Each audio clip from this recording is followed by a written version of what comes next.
Doc, how's it going? I'm good, man. Good? Always a pleasure to see you. Indeed, indeed, indeed. It has certainly been a different world for entertainers the last 18 months, couple of years. And so how have you had to deal with it? Well, like everybody else, one day at a time. And my faith is what's kept me going, man. I mean, people are like, what's next? I'm like, you tell me. You know, we just take it day by day. Mm-hmm. Mm-hmm. And because one of the things that is interesting, I've interviewed numerous entertainers, especially folks who are singers, and you feed off of the energy of the crowd. People ask me the same thing. Given a virtual speech, it's not the same when I'm at that podium and you've got people and you got energy and the anticipation. It's just a whole different animal. Energy is tangible. It's when you don't do it, you don't realize how much, but it's tangible. Like when I'm on stage in certain places, you can actually feel the love, the energy coming back to you. So it's tough. One of the hardest things is making an album, but making it feel good in the studio. When it's just you and a mic, and no lights, and no wardrobe, and no crowd. That's an art form. And it is. I can't tell you how many. It's very interesting. I was listening to. I listened to several Jill Scott records. And I liked them. But it wasn't until you saw she her performed at Essence, and I heard the live version. It's just like when Fantasia won American Idol, the song that put her over the top. I have that one, and I snatched it off of television. Then I have the studio version. It's hard. It's just a whole different feeling, whole different vibe, which I think is part of the reason why there's so many gospel albums are live.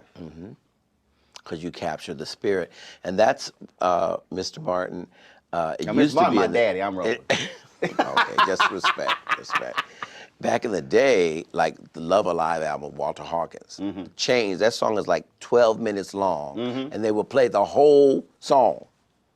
And you felt like you had church, but now you better do it in 3 minutes, or you're not gonna get played. That's interesting because that was a song that the Salem Baptist Church Choir Chicago did. It's like a 13-minute song. Oh yeah. And man, and so when you play it's like it builds and builds. And you're in the experience. Yes, Otis Clay has a song called "Precious Precious" live in Tokyo. Okay. And there's a 6.5-minute organ solo by Charles Rogers. Okay, wow. Bruh, and again, you take that, and then, or you take that Sam Cooke live at the Harlem Square Club, and you listen to him bringing it home to me, and Somebody Have Mercy. Yeah. Totally different feeling and sound. And man, you in the car, you just, I mean, that's why I can't really say it because since we in a church, but I have these, I call it these songs. What songs for you, whether they're gospel, whether they're R&B, whether they're whatever, that when it comes on, that's to make you just oh yeah, it just hits you. There's a lot of them. There's a lot, and I was talking to someone the other day. I was hearing the song "Stand" by Donnie McClurkin. That song just has God's hand on it. It's something about that song, like it just does it. And there's so many songs like that. But as to back to your point, it's such a difference with no audience. I mean, I hate it, honestly. I don't like it, but I thank God for it. Right. And the medium of television allows us to still have church. I've not missed one Sunday at my church, but because of on camera. But this coming up is going to be our first Sunday with people in the audience. Yeah. So. Okay, so you said Stand. I love that song. Give me a few others that, again, when it comes on, I don't care what mood you in. I don't care where you are. You could be on a plane. Well, believe it or not, somewhere, and when it hit, man, you just like, I don't care what y'all think. Yeah. I'm just about to go. Believe it or not, because I'm a gospel singer, but Ella Fitzgerald is like, hands down, the greatest singer of all time. Really? To me. So whenever I'm anywhere and I hear her voice, I'm like, that's Ella. She's phenomenal. She's perfect. Perfect. See, I think that is when we talk about music, we talk about art is art. So you Yeah, obviously you definitely. have movies, you have television, you have artwork, but I don't believe that there is any other art form that can match the emotion, the intensity, the I mean, no matter what mood you're in, no matter where you are, whether folk can speak the language or not, music is the most incredible art form. Whether they are spoken words or whether it's just music or whether the whole thing is just a hum. Yeah, definitely. Definitely. We have a large amount of success in Japan. And I met a guy, they called him Little Kurt Carr. Now, so you know he's short if they call him Little. Yeah, that'd be funny. They call him Little Kurt Carr. He was 6'5". No, he's shorter than me. But this guy knows every single song that I've ever done. Wow. And can't speak any English. I said, you know the whole language if you put all them songs together. But it was just phenomenal to me, amazing. But like you said, music transcends generation, it transcends culture, it transcends everything. We were talking about Nigeria and gospel. Yeah. When I was in Ghana in 2008, I've been to a whole lot of Holy Ghost filled church experiences in the United States. Yeah. But bruh, They put us to shame. bruh. I'll never forget Mr. Woo! Martin. We were in Nigeria for this thing called The Experience. It was 200,000 people. And it wasn't a rainstorm, it was a typhoon. A typhoon, literally, like rain I've never seen before. It was me, Donnie McClurkin, and Mary Mary, and Ty Tribbett. It was like 8 different artists. And the power went out. And they stood there in a typhoon. How great is our God? See, it was the most humbling thing I've ever seen in my life. So Man. no one could perform. None of us could perform. I think Fred sang early because he had to leave and he was able to perform, but nobody, it rained for hours and they stood there.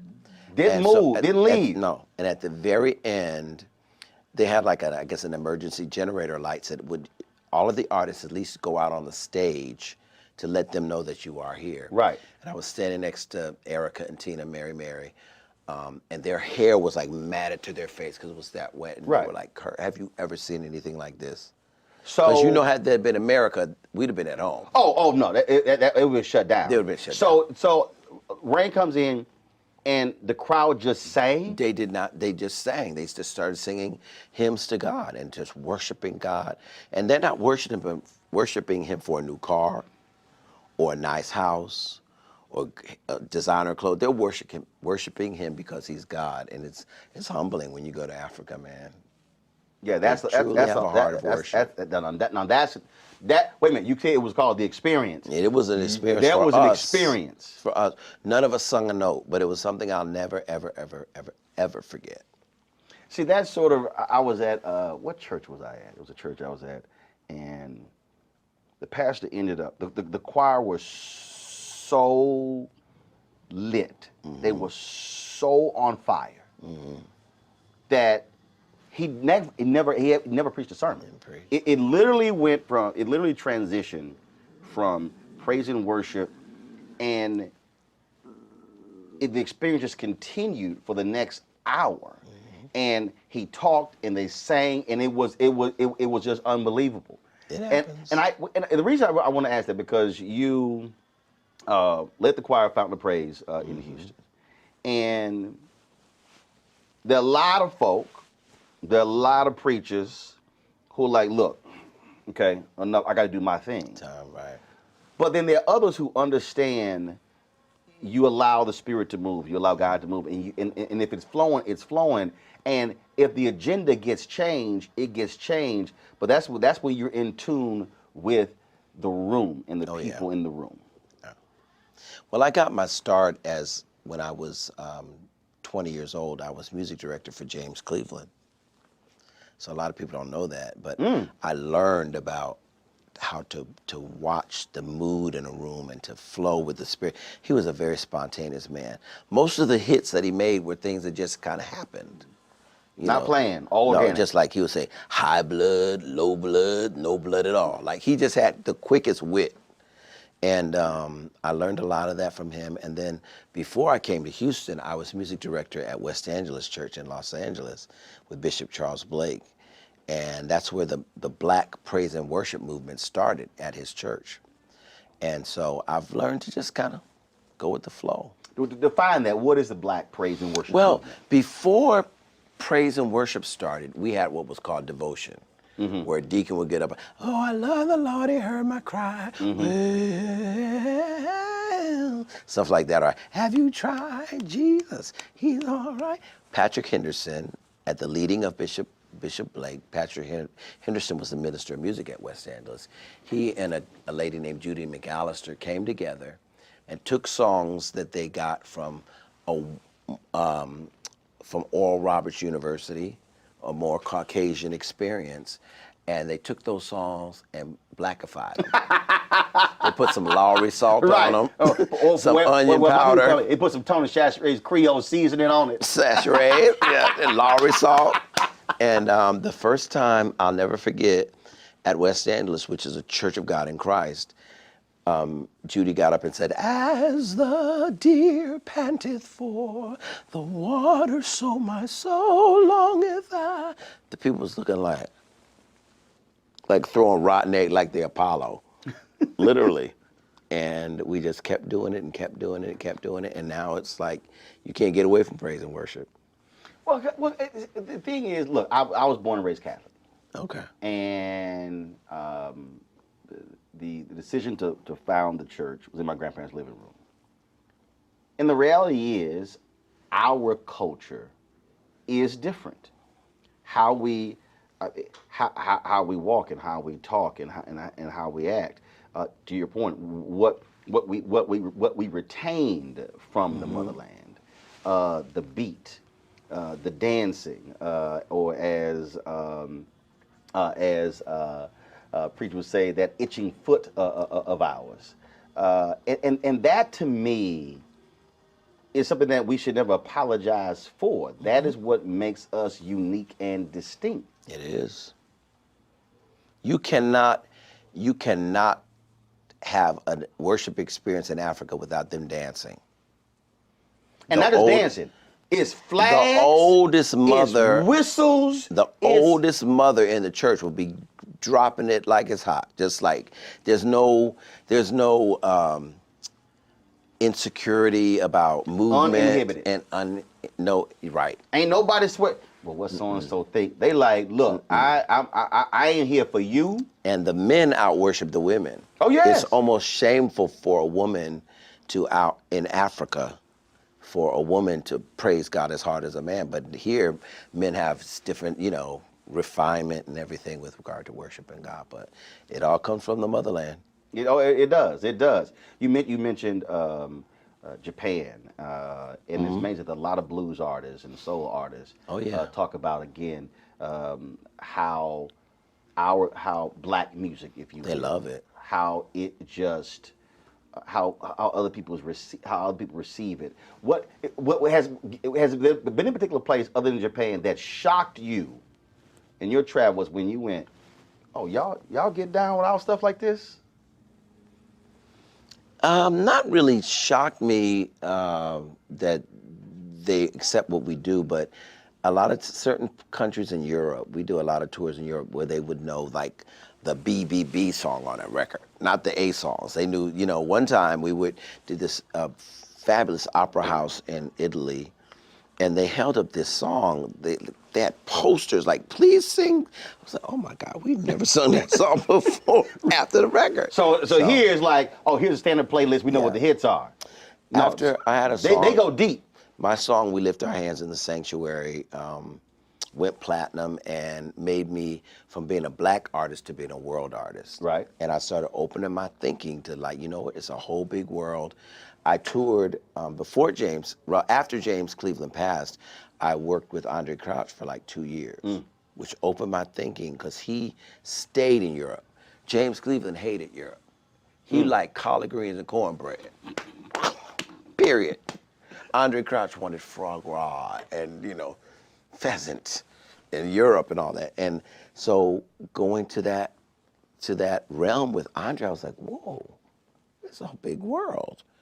And so after Sanctuary hit, I literally became a world artist. So I started experimenting with all different kinds of music and all different kinds of sound. Why is it important for you? Why is it important from your estimation that brands like McDonald's embrace this aspect of the Black experience, gospel music, doing this tour, taking it across the country? Why is that important? My last CD, and this is not a plug, but my last CD is called Bless Somebody Else.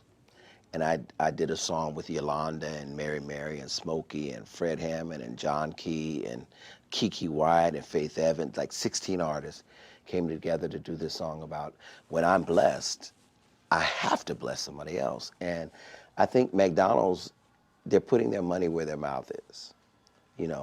Not just saying that we embrace the community, but they're showing it. Gospel music, and in particular, is like a staple in the Black experience. And it's a way to ensure that we can all come together, all kinds of people. I've done the tour several times, and it's amazing to see sometimes when we were in certain cities, people would come 2 hours early, standing outside waiting to get in.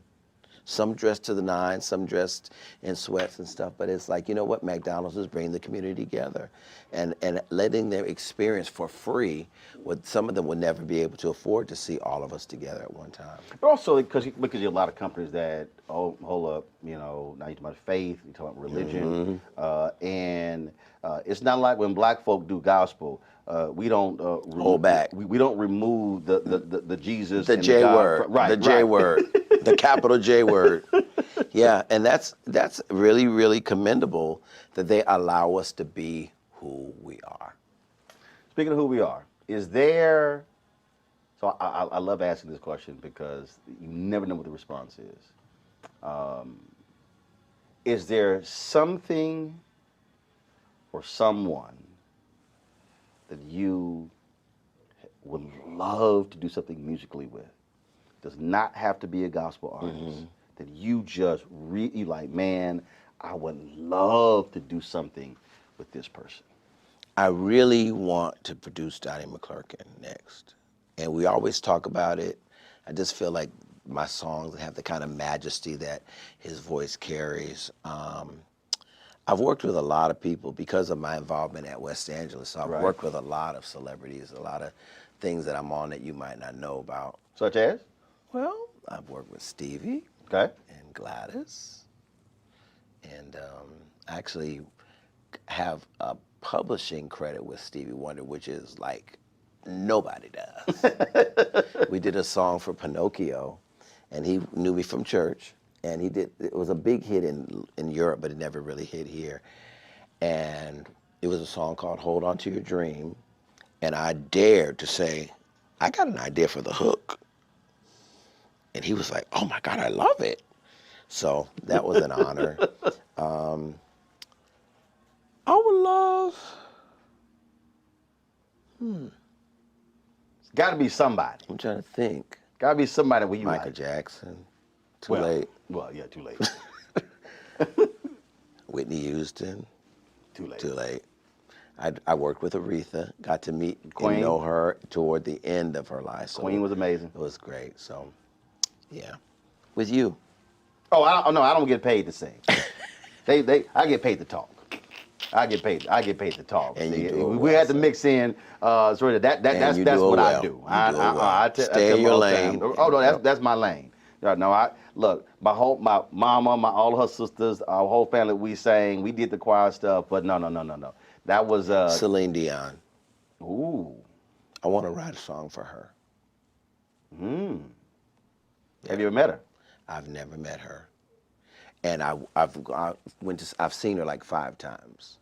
I think that she's probably the most perfect singer that's on earth today. Not soulful. I'm not comparing her to anybody else, but as far as the instrument is perfect. So she has a black background singer, right? So I was like, everybody black pretty much knows who I am, right? So I walked up and he said, "Hello, I am from France." So he didn't know me. So I've never met her yet. All right, so we gotta figure out. So you never met her. You love to write a song for Celine I love to write Dion. a song for her. See, now I gotta think who Like, who knows knows her? Celine Dion. And Beyonce. I think I would like to. I think Beyonce should do an inspirational song. Okay. And we used to be neighbors. She lived before the split up of Destiny's Child. They lived across the lake from me, so I would see her all the time. She's really, really, really a beautiful person. So you need to run that by her. I know. Okay. So here's the deal.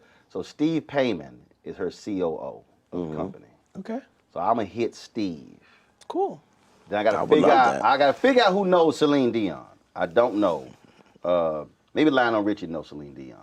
I gotta figure that one out. Okay. So we'll see we can make that arrangement. There you go. So we can make that arrangement. Last question for you. And that is, And I'll buy you a African outfit. ain't no thing. Ain't no thing. I'll fly you to Africa and pick one out yourself. That not a problem. That ain't a problem. I'm gonna figure out who knows Celine Dion. Yeah. I'm gonna figure out who knows Celine Dion. I'm trying to think who else. Who else would be in that space? Yeah, I think Lionel Richie probably. Out of all people Probably I know, so. Probably so. Lionel probably knows Celine Dion. He probably knows Celine Dion. What you think? Y'all think that? Hold on. Let me do this here. Let me see what time. I don't even go ahead and since you just you trying to challenge me, Carr. You trying to challenge me. So I don't know what. I'm gonna see if you know. It was the Clark sisters, but I just did them. Clark sisters. Yeah, I have a new song with them that's about to come out. I'm gonna see if Lionel pick up the phone. So if he don't pick up the phone, we're gonna shoot a video. Okay. We're gonna shoot a video, and that'll do it. Well, see, knowing him, he's somewhere. Will he answer the phone saying, "Hello"? He's somewhere in you. He might be in the Middle East. Is he gonna answer the phone saying, "Hello"? He might be. Is it me you're looking no. for? He will answer. He will answer. What up, frat? Lionel Richie's an alpha. Yes, I know. All right, we're gonna do this video right here. Cool. Okay, so Lionel, I'm interviewing Kurt Carr. Hey, Mr. Richie. So Jesus is love. and Jesus is an alpha. He's a sickness. And so we're sitting here. He says he would absolutely, out of all the artists, he would love to write a song for Celine Dion. I figure out all the people I know, you probably know Celine Dion. But if you do know Celine Dion, we need to hook that up. But you probably need to also do something with Lionel. Hey, but Jesus is love too. so there you go. So let me know. Hit me back, frat. And yes, let's hook a Sigma up. Let's show. I was actually listening to the song recently. That track is great. The way it builds, it's perfect. It's a great song, timeless. Well, you let us know. You hit me back, and then we'll see if we can hook that up. I think I'm gonna bring that song back. I'm gonna do it. I'm gonna do it in church. Okay. I'm gonna bring it back. All right. Holla. Peace. All right. We'll send it to him right now. Okay. We'll see if we can do that. Man, always good to see you. Man, it's a pleasure. Indeed. Keep doing your thing. Thank you so much. Keep hanging. And then if you ever go to Japan and go back to Japan and lose your luggage, you know who you can call. Little Kirk. Yeah, little Kurt Carr. Appreciate it. Thank you, man.